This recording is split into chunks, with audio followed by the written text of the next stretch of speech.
लेकिन हम ये नहीं जानते थे कि इस रात हमारी हालत बद से बदतर होने वाली थी। मगर अभी के लिए अगर आप सोच रहे हैं कि हम समंदर में क्यों हैं, तो चैनल को देखो, क्योंकि यहाँ हम ऐसे ही नहा सकते हैं। बाकी पानी खाना बनाने में और डिहाइड्रेशन से ना मरने में काम आएगा।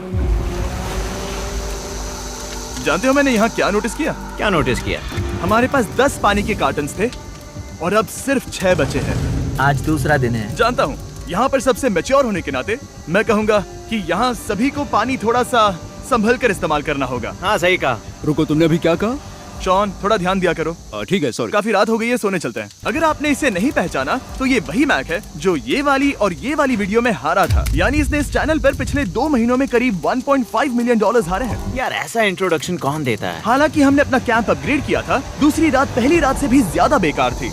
हम नहीं जानते थे, लेकिन ये आइलैंड कीड़े मकोड़ों से भरा पड़ा है जो रात भर हमें काट कर परेशान कर रहे थे। और पता नहीं क्यों, लेकिन चैंडलर और मुझे सबसे ज्यादा परेशानी हुई। मुझे कल रात बिल्कुल नींद नहीं आई। शायद ये मेरी अब तक की सबसे बेकार रात थी। देखो सिर्फ मेरे हाथ पर कितने काटने के निशान हैं, देख रहे हो?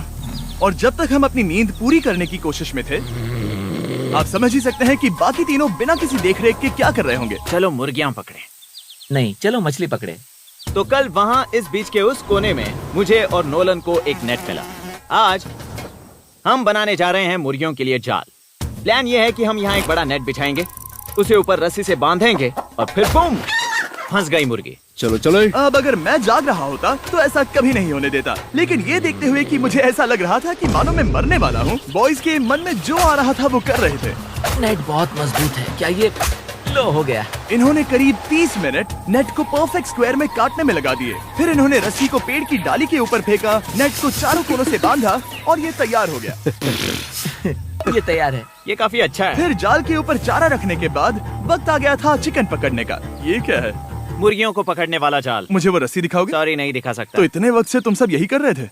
हाँ? मुझे लगा तुम लोग कोई ढंग का काम कर रहे होंगे। सच कहूँ तो मुझे बस ये सब वक्त की बर्बादी लगी, क्योंकि इनके अगले 3 घंटे सिर्फ और सिर्फ इंतजार करने में बीते।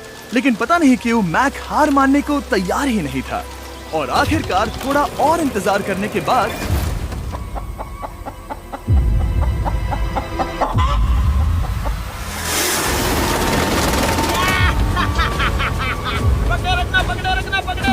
मैक, ये क्या है? मैंने मुर्गी पकड़ ली। ओह, ये चिकन तो काफी शांत है। हाँ। ये हमारा नया ब्रायन है, उस राफ्ट वाले पंछी की याद में। पता है, तुमने इसके साथ इतना अच्छा बर्ताव किया है, मुझे यकीन है कि अगर तुम इसे नीचे रखोगे तो ये भागेगा नहीं।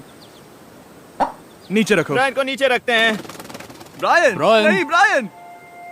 तुमने ब्रायन के साथ क्या किया? वो तो हमारा दोस्त है ना। हाँ, लेकिन मैंने उसे धोखे से पकड़ा था तो। और जब तक हमने ब्रायन को पकड़कर वापस आजाद किया, यहाँ का तापमान काफी गिर चुका था, जिससे हम सबको इतनी ताकत मिल चुकी थी कि हम एक एडवेंचर पर जा सके। मेरे पीछे वो आइलैंड देख रहे हो? हम वहाँ पर जाने वाले हैं मैक। चलो चले। मैं जानता हूँ आप क्या सोच रहे होंगे, इतने अच्छे आइलैंड को छोड़कर हम समंदर के बीच एक चट्टान पर क्यों जा रहे हैं? और सच कहूँ तो मुझे इसका जवाब नहीं पता। इस सब का कोई मतलब नहीं है। मुझे लगता है हम ये सिर्फ बोर होने की वजह से कर रहे हैं। हम पानी और अपनी ऊर्जा क्यों बर्बाद कर रहे हैं? मैक, तुम क्या कर रहे हो? यहाँ नीचे कितनी सारी मछलियाँ हैं। सच में? हाँ। यहाँ एक स्टिंगरे है, जरा इन मछलियों को तो देखो। वो लहरें काफी बड़ी लग रही हैं और वो हमारी तरफ ही आ रही हैं। ओके, ये आई बड़ी लहर। बस पहुँच गए। देखो हमारे पीछे आइलैंड दिख रहा है और हम यहाँ पर हैं। जरा देखो तो दोनों तरफ पानी कैसे टकरा रहा है। ये चट्टानें बहुत फिसलन भरी है। हम ऊपर जा रहे हैं। ओह गॉश, ओह, ये तो कमाल का है। वाह, क्या नजारा है। हमने कर दिखाया। पता नहीं ये क्यों किया, पर कर दिखाया। अब नीचे कैसे उतरेंगे?